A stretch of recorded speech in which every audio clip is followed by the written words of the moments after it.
Bonjour les amis, bienvenue à notre première capsule en première année. On va en faire quelques-unes de temps en temps. Alors, voici la première. On a parlé depuis quelques semaines des animaux dans notre cahier de sciences. On a vu les vertébrés qui avaient des os. On a vu les invertébrés qui n'en avaient pas. Et on a appris donc à classer les animaux de plusieurs façons. Dans notre cahier, on va faire maintenant une page qui est ici. C'est la page 26 dans ton cahier. Tu as reçu des petites étiquettes. Tu vas devoir découper. Mais juste avant, je vais te parler de d'autres façons comment classer les animaux. Donc là, on a classé les animaux en vertébrés et invertébrés. Je te présente en ce moment un travail que une de mes filles avait fait quand elle était petite, puis qui était à l'école comme toi. Elle n'était pas en première année, là, elle était plus grande que ça, mais elle avait dit qu'elle allait me donner ses cartons. Donc, moi, je les ai mis dans l'ordinateur pour que tu puisses les voir. Donc, différentes façons de classer des animaux. On peut classer les animaux avec leur nourriture, donc de la façon dont ils mangent. On en a parlé un petit peu dans les pages précédentes de notre cahier. Donc, on pouvait les classer selon s'ils mangeaient de l'herbe, s'ils mangeaient de la viande, s'ils mangeaient des insectes ou s'ils mangeaient toutes sortes de choses. Donc, ils pouvaient être herbivores, carnivores, insectivores ou omnivores. Donc, ça, c'est une façon de classer les animaux, en plus des vertébrés et invertébrés. Il y a aussi les habitats. C'est une autre façon de classer les animaux. On peut classer les animaux selon là où ils habitent. Ça peut être dans la forêt, dans la jungle, dans la mer, dans la rivière. Donc, c'est une autre façon de classer les invertébrés. Et aujourd'hui, pas les invertébrés, mais les animaux. Et aujourd'hui, je vais te montrer comment classer les animaux par classe animale. Donc, c'est le sujet dont on va parler maintenant. Alors, il y a les amphibiens qui sont une classe animale. Donc, c'est des animaux qui ont une peau nue et leur température est variable. Donc, ça veut dire qu'elle change. Ils ont quatre pattes et respirent par des branchies. Des fois, c'est aussi des poumons. Ça dépend quel âge ils ont. La femelle pond des œufs. Les amphibiens sont des animaux qui peuvent aller sur la terre et dans l'eau.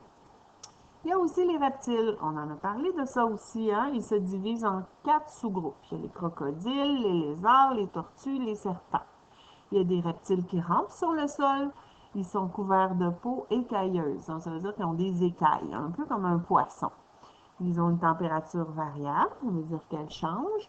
Et ils ont quatre pattes, sauf les serpents, qui eux n'ont pas de pattes parce qu'ils rampent. Ils respirent par des poumons et la femelle pond des œufs. Hein? On a dit qu'il y a beaucoup de sortes d'animaux qui pondent des œufs. Il y a aussi les poissons. C'est une autre classe animale. Donc, les poissons sont des animaux vertébrés qui ont des corps couverts d'écailles, un petit peu comme les reptiles, sauf certaines espèces, comme les requins, qui n'ont pas d'écailles, qui ont la peau nue.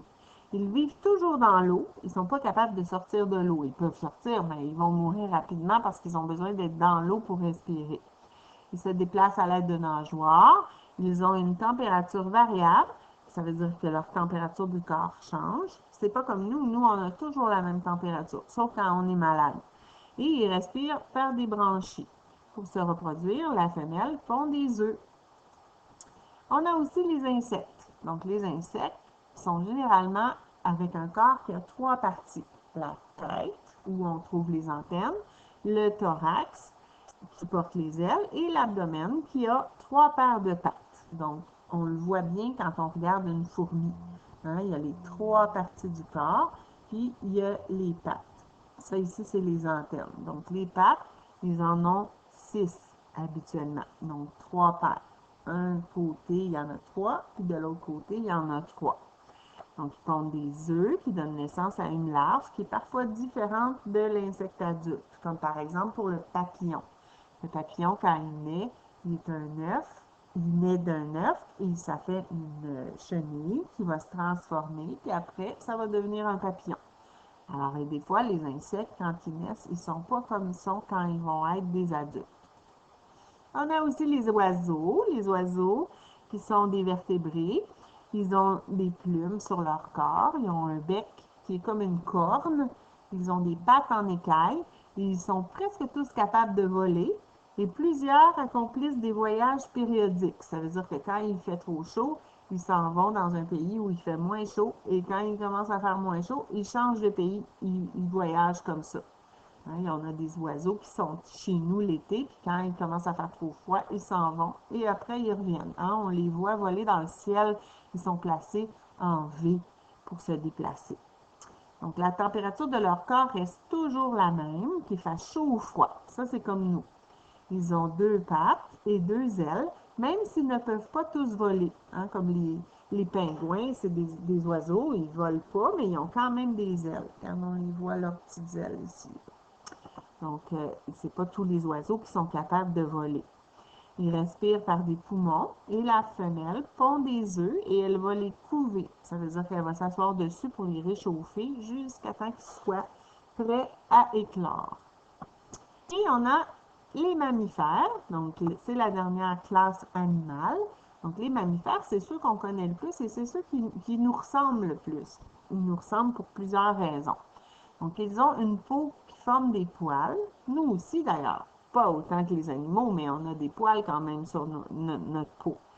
Les mammifères marins, par contre, comme les baleines, les dauphins, les orques, ceux qui vivent dans l'eau, eux, ils n'ont pas de poils. Les animaux mammifères ont des ongles ou des sabots. Ça aussi, c'est comme nous. Hein? Nous aussi, on en a des ongles au bout de nos doigts et de nos orteils. Ils ont des mamelles qui donnent du lait pour nourrir les petits. Parce que les petits, ils ne vont pas naître en sortant d'un œuf. Ils vont sortir directement du corps de la maman ou du papa. Donc, ils vont pouvoir vivre tout de suite dès qu'ils sortent et c'est les mamans qui vont les nourrir avec leur lait. Donc, ils vont donner du lait par les mamelles. C'est comme nous, ça aussi. La température de leur corps reste toujours la même, qu'il fasse chaud ou froid. Ils respirent par des poumons et ils ont des sens semblables à ceux de l'homme. Hein? On a appris c'était quoi nos 5 sens. Tu t'en rappelles? Je suis sûre que tu es capable de me les dire. Si tu étais à l'école, tu pourrais me les dire. Alors, il y avait l'odorat, il y avait le goût, il y avait la vue, il y avait le toucher, puis c'est lequel qui me manque? J'ai dit la vue, l'odorat. C'est plate que tu ne sois pas là pour m'aider. Quel qui me manque? La vue, l'odorat, le goût, le toucher, puis l'ouïe. Ah, c'est celui-là qui me manque. Donc, quand on entend avec nos oreilles, c'est l'ouïe. Donc, ils possèdent 4 pattes. Les mammifères, on parle toujours des mammifères, sauf les mammifères marins qui, évidemment, n'ont pas de pattes. Donc maintenant, je vais t'inviter à découper tous tes petits papiers et à les placer autour de ton cahier comme moi, comme on fait en classe, pour être prêt à travailler. Tu peux faire pause, parce que moi, je vais commencer tout de suite. Là. Je ne vais pas t'attendre comme en classe pour rien. Hein? Je vais te demander de découper et quand tu as terminé, tu repartiras la vidéo pour pouvoir faire le travail avec moi. Donc, ici, tu as fait pause, tu as fini de découper? Si tu n'as pas fini de découper, fais pause, là. Il faut que tu sois prêt à travailler. Parce que tu vas coller en même temps que moi, je vais les placer au tableau. C'est pas un tableau, hein? Donc, dans l'ordinateur. Donc, on va commencer avec celui-ci qui est l'alligator. Alors, tu crois que c'est quelle sorte d'animal un alligator? C'est un reptile. Alors, tu vas aller le coller ici.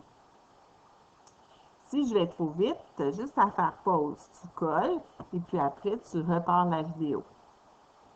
On continue avec le chien. Le chien, quelle sorte d'animal? C'est un mammifère parce que il y a des mamelles et puis il va avoir ses petits bébés qui vont sortir tout de suite et il va avoir les sens qui ressemblent à nous. Hein? Un chien, ça peut sentir, ça peut entendre, ça peut voir. C'est les mêmes sens que nous. Ils sont peut-être pas développés de la même façon. Ensuite, on a un poisson, on va aller voir de plus proche c'est quelle sorte. C'est une perche. Fais attention parce qu'il y a plusieurs poissons. Alors, celui-là, c'est la perche. Il y a celui-là qui est la carpe. Donc, les deux qui sont ici, on va les faire les deux en même temps. Alors, la perche et la carpe, ce sont des poissons. C'est sûr, ça se voit que c'est des poissons. Hein?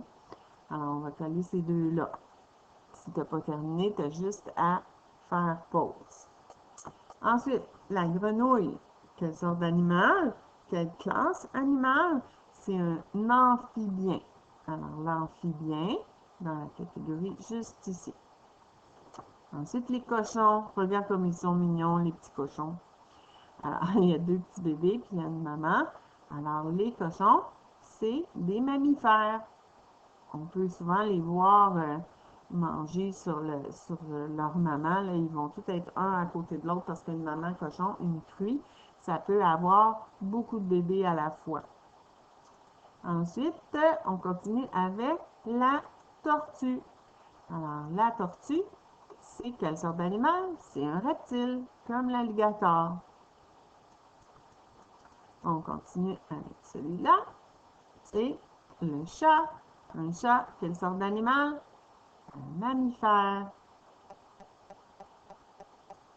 N'oublie pas que tu peux faire pause si je vais trop vite. Il ne faut pas paniquer. C'est ça qui est l'avantage de ne pas être à l'école et d'être en ligne. C'est que tu peux toujours faire pause si tu trouves que ça va trop vite. On continue. Le prochain, c'est le canard. Alors, le canard, c'est un oiseau. C'est un oiseau. Ah, je t'entends qui me donne les réponses. C'est parfait, ça. Celui-ci, c'est l'abeille. Quelle sorte d'animal? Une abeille, c'est un insecte. Un insecte. Voilà. On continue avec celui-ci. Qu'est-ce que c'est? Une salamandre. Une salamandre, c'est quelle sorte d'animal? C'est un amphibien, comme la grenouille. Ensuite, on continue avec le crapaud. Le crapaud, c'est quelle sorte d'animal? C'est aussi un amphibien. Donc, ce sont des animaux qui vivent autant sur la terre que dans l'eau. La grenouille, la salamandre et le crapaud. Et ils vont pondre des œufs pour faire leurs bébés. Ensuite, on a ici un requin. Ah, est-ce que tu as peur? Un requin, c'est quelle sorte d'animal? C'est un poisson. Et on a dit tout à l'heure que c'est un poisson qui n'avait pas d'écailles, donc sa peau est nue. Quand on touche un requin, c'est doux, doux, doux. Il n'y a pas d'écailles.